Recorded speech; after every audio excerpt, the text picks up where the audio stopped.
Welcome to the 20th season of the NitWits, a weekly roundtable discussion on the Penn State Nittany Lions. Our panel includes Neil Rudell of the Altoona Mirror and Mark Brennan of FightOnState.com. Between them, they've covered Penn State football for 70 years. The NitWits are hosted by WTAJ Sports Director Alex Colley, and each week we welcome a former Nittany Lion as our special guest analyst. The NitWits are brought to you by Irwin Financial, Raymond James, an independent firm, and a firm foundation for your financial future. By Coldwell Banker, no one will work harder to sell your home. By Courtesy Motor Sales of Altoona, where courtesy means a great deal. By The Allegro, where fine cuisine is a way of life. By Health South, your rehab choice. Health South Altoona, ask for us by name. By Monarch Cleaners, for all your dry cleaning, uniform, and mat rentals. By Reed and Solani Orthodontics. Doctors Reed and Solani provide orthodontics for children and adults. By W.S. Lee & Sons, your local food distributor. Go Penn State! By Allegheny Street Cigar. Allegheny Street Cigar, Blair County's only cigar lounge. By McAleer's Plumbing, specializing in plumbing, heating, and air conditioning, serving our community since 1886. By Lakeview Sheds and Vinyl in East Freedom. You can buy off our lot or we can customize your dream shed.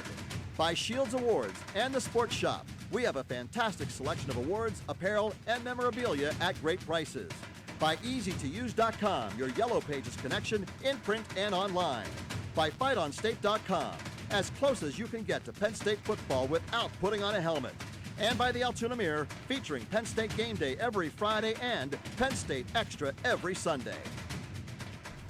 Welcome to the NitWits season wrap-up show. We're going to take a look back at some of the headlines that have become fast and furious, especially in Happy Valley, over the past week. So there's a lot to get to. To do that, we've got Neil Rudell of the Altoona Mirror, FightOnState.com's Mark Brennan, and in the guest chair, the only guy batting 1,000 in his season picks, former Penn State captain Mike Irwin. Thank you, Alex. Thanks so much. I didn't get a prediction tonight at all. We're gonna give you some leeway. Okay. You're Sounds see if we can good. go 3 for 3. You've earned it. Before that, we're going to talk about Penn State's bowl game. They are heading to the Fiesta Bowl to take on the Washington Huskies. So what was the first reaction when you heard the announcement? Oh, I thought it was terrific. I mean, I would have loved to go to Dallas just because I think it's a little easier to get to. But in terms of matching up against the Washington team they haven't seen since, what was it, 83, Neil? Were you at that game? I was at that Bowl? game. It's the only game Joe didn't wear a tie. He wore one of those lays. Yeah, I mean, it's a traditional opponent from a major conference. Haven't played them a bunch of times. So I like the matchup. I think it's, you have a solid defense, a really good defensive team against a high-powered offensive team in Penn State. And obviously, when you talk about Penn State's tradition with the Fiesta Bowl, I know it's not played in the same stadium that you're very well familiar with, but Penn State has that awesome tradition out there at the Fiesta Bowl, has always traveled well. I think it's just a great matchup for Penn State.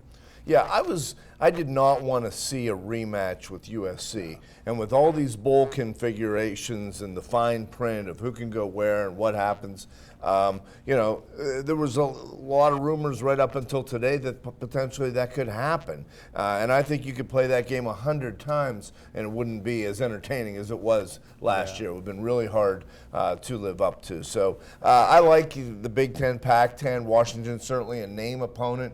It's interesting. Washington got in there last year ahead of Penn State.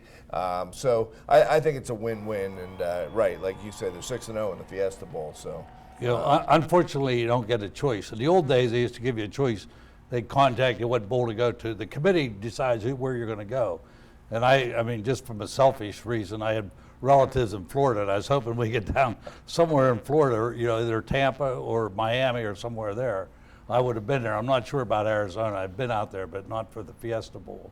So I still have to make that decision. But I have better accommodations in Florida, I think. Well, I agree, Mike. I think there's so many Penn State fans in Florida, and they haven't been to the Orange Bowl in now be 12 years now. That would have been pretty cool. Although you were going to get a Miami team that I wonder do they even belong in the Orange Bowl? Yeah, and I mean, the other part of it is that with all of the Big Ten Bowl affiliations in Florida, as you said, Mike, I mean, I get what you're saying. You don't really want to go to the Outback Bowl over the Fiesta, but it's an easier trip and it's a great area. Penn State's had a lot of fun down there. So you're going to be able to get back there at some point in the next few years. This, they've not been there since playing, Ricky Williams in '97, was it? Right. So they have not been out there in a while. I like it compared to some of the other matchups, too. I mean, you talk about if you would have gotten a UCF I just wouldn't have liked that matchup.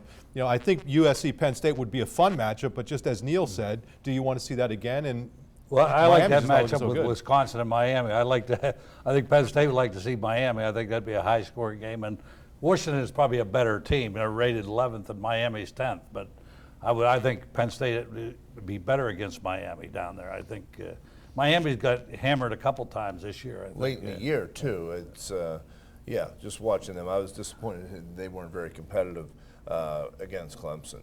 You touched on one of the other bowls, so bigger picture, did the committee get the bowl projection or the bowl games right? You know, I think they did. You just can't walk away from this loss at Iowa that Ohio State had. And probably the fact that it was only Ohio State with the drum beating that was going on most of the day, were they even really considered as much as they were? Because it's Ohio State, I think. I just think that the loss to Iowa took them out of it. But the wild card was Ohio State not getting into the playoffs, and then that moved a couple Big Ten teams back in 5th and 6th place. You got Ohio State, and then you got Wisconsin. So when they picked Alabama, the number 4 team, it kind of messed up the Big Ten's method or placement, I guess. I don't think it messed it up at all. I mean, you got 3 teams in the New Year's 6 bowl games anyway, so you were going to get 3 teams in the top 6 bowl games, and the Big Ten was obviously able to do that. In terms of whether the selection committee got it right, I'm with a lot of people who were saying, listen, I get about being conference champion and all that, but if you were to ask me which team was better, Ohio State or Alabama, I don't know anybody that would make the argument that Ohio State was the better team. A logical argument. I'm sure there are a bunch of Buckeye fans who would make the argument.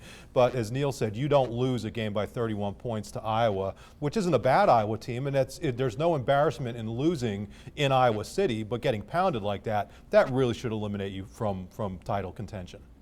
Well, plus the fact that they were hammered at home by Oklahoma. Yeah. So it wasn't just Iowa. Ohio State has been kind of mercurial, and you go the whole way back, as Mike says, roll back to Clemson last year's 31-0. Yeah. So there have been some times when the lights have been on that program that they haven't shown up to merit this kind of consideration for the second year in a row.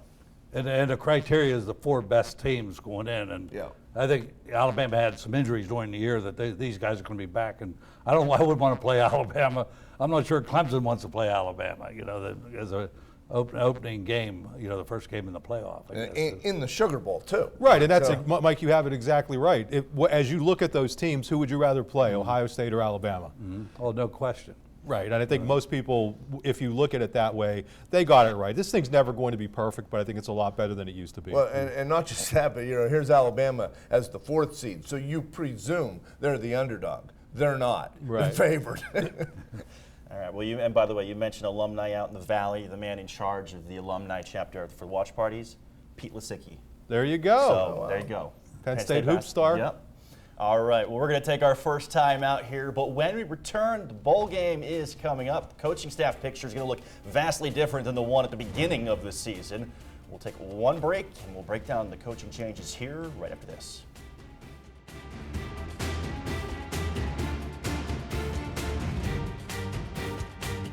The NitWits are brought to you by Irwin Financial, Raymond James, an independent firm, and a firm foundation for your financial future. By Coldwell Banker, no one will work harder to sell your home. By Courtesy Motor Sales of Altoona, where courtesy means a great deal. By the Allegro, where fine cuisine is a way of life. By Health South, your rehab choice. Health South Altoona, ask for us by name.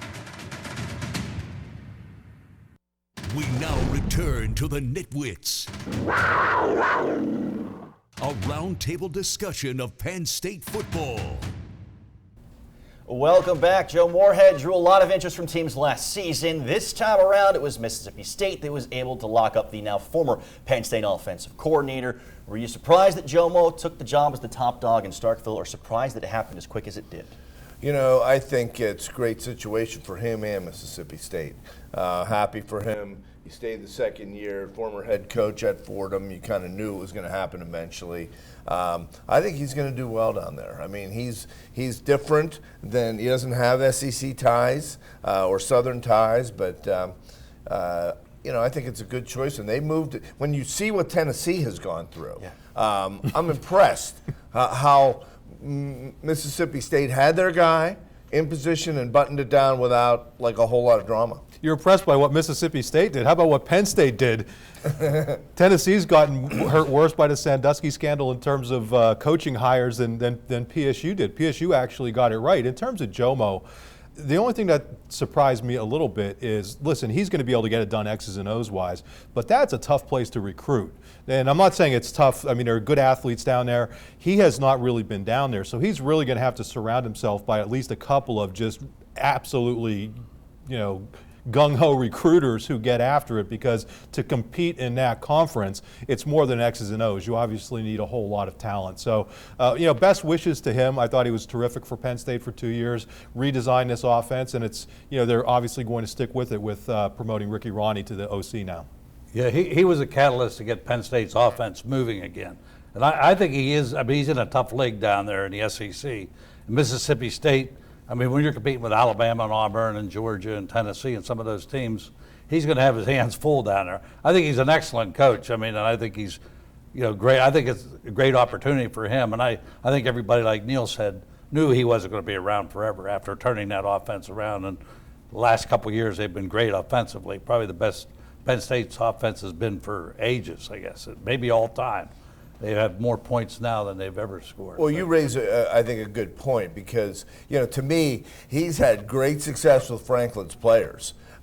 He hasn't necessarily had to be the lead recruiter to assemble this talented roster, as he had called it himself, an embarrassment of riches. So, that'll be the challenge. Can he bring in the kind of talent, that can compete with the SEC West? Yeah, that's a good point, because he was originally from Pittsburgh, and he could recruit Pennsylvania area. Now you're in Starkville, Mississippi, and probably doesn't know many people down there. So going out, I mean, I don't know what's in place down there, and I understand they have a lot of guys coming back. So he has pretty good talent this year, but going forward, being able to recruit. And I think that's James Franklin's strong point, is he's probably the best recruiter in the country. I think I heard when he goes in and meet one-on-one with a recruit, that he can sell him, and he's a good salesman. He sells them on the program, and we have a lot to offer at Penn State. Moorhead, Go ahead, I'm sorry. Moorhead does have some help, though, now with someone who's familiar with SEC recruiting in Charles Huff. How big of a loss is this for Penn State, recruiting-wise, coaching-wise? Well, and I think, the fact that they hired Ricky Ronnie pretty quickly, moved fast, because it's very delicate. You can open it up, and all of a sudden there's a lot of decorated offensive coordinators that clearly have done that job. But you really disrupt the chemistry on your staff. You lose Huff. Huff was a good recruiter for him. Special teams coach. Seemed to be real enthusiastic, obviously. But if you don't promote from within sometimes when you can, then you run the risk of losing more of your staff than maybe you're comfortable when you have some significant turnover. Yeah, I mean, Huff was obviously a great personality for that staff, too. When you saw him on the sideline, he was one of the energy guys. And I don't mean to undersell that. I mean, he was good at, the X's and O's of coaching. Running backs-wise, I think most of us could have probably done a good job coaching Saquon the last couple of years. But in all seriousness, you see some of the fun things he did at practice. His personality is going to be missed in the program, but I think they're going to be fine. Getting back to Ricky Ronnie, James Franklin, before we shot the show today, was on a conference call where some people didn't know how to use mute. And actually, James said one of the keys is they wanted to stick with this offensive approach. And now that Jomo has kind of introduced it, Ricky has been the guy who's been up in the box, kind of communicating everything. They felt this was the natural progression to take. Listen, he was the interim guy a couple years ago when Donovan left, and James did not think he was ready then. Well, now he thinks he's ready, and James has been pretty good at identifying coaching talent. I agree with promoting from within, because it would cause a lot of problems on the staff if you went out and looked for another offensive coordinator and brought him in. I mean, the guy, why didn't he pick me? I mean, there'd be a little bit of dissension on the staff. And the guy we've never seen that before. No, but he has a quarterback. He played quarterback at Cornell, and he set all kind of records when he was there. And he's been around that program for 4 years with Franklin. So he's worked with the Moorhead on the offense. He was a quarterback coach. So I think it's a good transition in, and I think the guy's obviously a bright guy, and I think I give him a chance, I think they're doing the right thing, no question about it. Yeah, he also recruited McSorley, obviously first at Vanderbilt and then to Penn State. He was the first D1 major college coach, Power 5 coach, who identified McSorley as a quarterback. Everybody else was recruiting him as a DB, and he was the lead recruiter on Tommy Stevens. So he's obviously tight with their key quarterbacks. They said he's recruited every quarterback on this roster. Yeah, so. All right, well, it's halftime here, but when we return, we're going to look back at the regular season and name some of our team MVPs and NitWits. We'll be right back.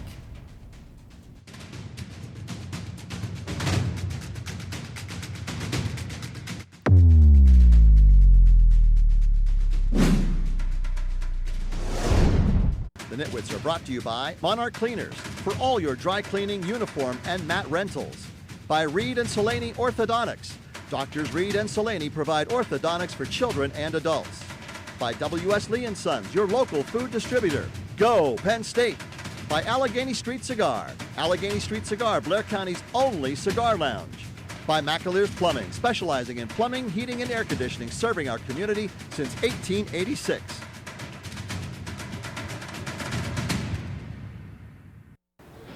Hey guys, I'm Angelo Mangiero, and you're watching the Nitwits.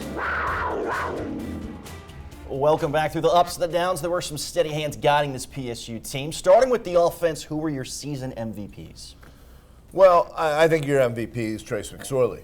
Saquon Barkley is your outstanding player, but I think McSorley is the guy that has been the glue in this team for 2 years. I would vote McSorley on your MVP. You know, Mike DeCourcy of the Sporting News wrote a great column on Saquon Barkley and about how underappreciated he is, and I think I've even been a part of that.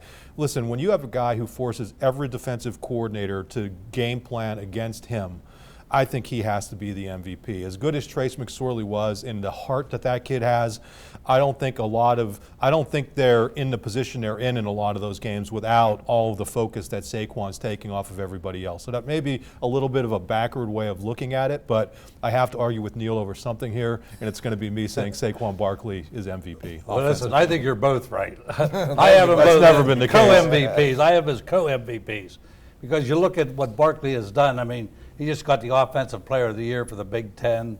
I mean, he set all-purpose yards. I think he set all the records down there. I mean, and then McSorley, I mean, has had such an outstanding career down there and leading this Penn State attack. You know, I think they're both great athletes, and they work well together. So I would say that co-MVPs. I think you're both right. Well, hey, we got Mike to side with both of us. So. Well, I'm trying to get you That guys means to agree could on we both something. be wrong? Alex, is Well, there you guys something haven't we're been right missing? all year. Why would you be right Alex is going now? to go with Gesicki, or Deshaun there. Yeah, one of Why those not? guys. Yeah, wild card. I have to go with Trace McSorley just for everything he's done. And the times he needed to step up and clearly did. What you said, the way the defensive coordinators completely re-schemed absolutely everything for Barkley is something I can't say I've even seen. I'm sure you guys have had more experience in that, but I mean, to that extent. Well, we'll see how the Heisman. I was watching all the show. You know, when you're not covering a game on a weekly basis, you really can absorb more information. This morning, they mentioned 7 or 8 Heisman candidates without really mentioning him.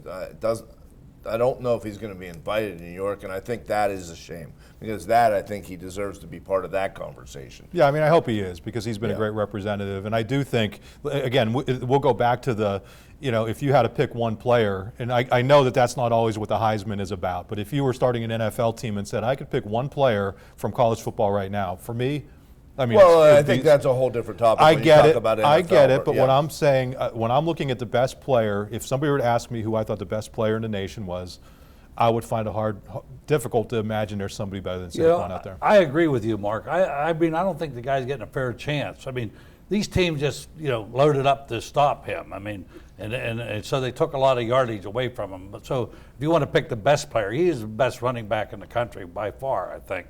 And, I'm not sure they got some other people for the Heisman, but I think he should be a strong candidate. He dropped off the radar after he had a couple games, but he opened up McSorley allowed him to pass more and open up the offense. Well, I mean, he did it all. He returned kicks. He was great catches, blocked really well back there, and kept the way he was to be able to explode in the open field. Well, and the Big Ten voters gave him the benefit of the doubt. Yeah. I mean, I was a little bit surprised by that. I really was. I mean, but I was happy to see it. I don't vote. I don't think Neil votes anymore. But I was happy to see that they gave him the benefit of the doubt and realized that this guy is the real deal and who everybody schemes against. So you say who mentioned him as not being a candidate anymore? Well, today on ESPN when they were going through their list. Okay, they didn't mention him at all. Defensive MVPs? Well, Go ahead, you go first so I could argue with you. I guess I would go Marcus Allen. I mean, I think he was a tremendous safety and a tremendous leader. Really brought a lot of fun to the whole program, and what a great hitter. I'll be curious how he does, in terms of pass coverage at the next level, but I think he could really play special teams and support the run. I'm going to go a little bit different here and say Grant Haley, because they used him in so many different ways. He was a cornerback, did not give up a touchdown as a cornerback. They put him in that nickel package. They would blitz him. They kind of used him all over. He's been a key part of this team for the last 4 years, and I know I'm kind of looking at things a little bit differently. I would have trouble giving it to Jason Kabinda just because I thought there were some games where the linebackers as a whole didn't play really well. But I thought Grant Haley was a guy who played well just about every single game. Not every game, but just about every game. I was down to Kabinda and Allen. I think both of those guys. I mean, Kabinda's a first-class linebacker, and then Allen obviously had a great year. I mean, outside of that bad block against Michigan State when he ran into the punter was the only mistake that I remember Quarterback, clearly. right. It cost Penn State serious thing. But either one of those guys, Kabinda, good linebacker. I could go with Kabinda or Allen, either one of those guys. All right, we've got one more timeout. When we return, we're going to take our first glance at the Fiesta Bowl, and we're going to see if Mr. Perfect can stay perfect. We'll be right back. The Nitwits are brought to you by Lakeview Sheds and Vinyl in East Freedom. You can buy off our lot, or we can customize your dream shed. By Shields Awards and the Sports Shop. We have a fantastic selection of awards, apparel, and memorabilia at great prices. By EasyToUse.com, your Yellow Pages connection in print and online. By FightOnState.com, as close as you can get to Penn State football without putting on a helmet. And by the Altoona Mirror, featuring Penn State Game Day every Friday and Penn State Extra every Sunday. We now return to the Nitwits. A roundtable discussion of Penn State football. Welcome back to the Nitwits. We'll, of course, have our Nitwits Bowl preview show coming up later this month, but we did want to get Mike's pick for the Fiesta Bowl between Penn State and Washington. Not to put you on the spot, but we're putting you on the spot. Yeah, and I want you to know the line isn't even out yet. So, I mean, I'm not sure you want to go to your... that's going to affect your pick? I would at least know what everybody else is thinking. But I'm going to go, Washington, another 10-2 team. Penn State's a 10-2 team. But I'm going to pick Penn State, and I know you won't believe that. I'm going to say Penn State 36, Washington 20. Wow. Okay, I'm going to go Big. big spread. I Sets I the think we'll bar. score a lot of points. Go big or go home. Yeah, now we'll be able to react to that in the coming or pre-bowl show. Don't we also have to give props probably the here to most somebody important- who is going to be Nitwit of the Year, or do we not? Should we not even do that? Well, I think look if we at- took a vote, wow. we wouldn't. But There we go. It's It closed us out. Alex and Jamie destroyed us. Jamie and Alex. the The rest best of part us- is Neil has fewer footballs than Mike. The rest of us are going to make our picks on our pre-bowl preview show, so we hope you watch. Thank you for watching tonight. We'll see you then.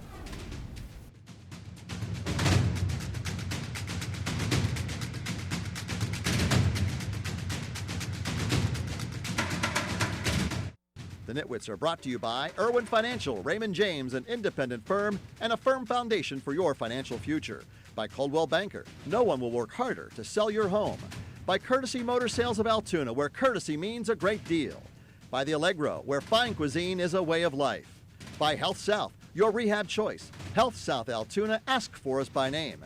By Monarch Cleaners, for all your dry cleaning, uniform, and mat rentals. By Reed and Solani Orthodontics. Doctors Reed and Solani provide orthodontics for children and adults. By W.S. Lee & Sons, your local food distributor. Go, Penn State! By Allegheny Street Cigar. Allegheny Street Cigar, Blair County's only cigar lounge. By McAleer's Plumbing, specializing in plumbing, heating, and air conditioning, serving our community since 1886. By Lakeview Sheds and Vinyl in East Freedom. You can buy off our lot or we can customize your dream shed. By Shields Awards and the Sports Shop. We have a fantastic selection of awards, apparel, and memorabilia at great prices. By EasyToUse.com, your Yellow Pages connection in print and online. By FightOnState.com, as close as you can get to Penn State football without putting on a helmet. And by the Altoona Mirror, featuring Penn State Game Day every Friday and Penn State Extra every Sunday. Thanks for watching, and we'll see you next week.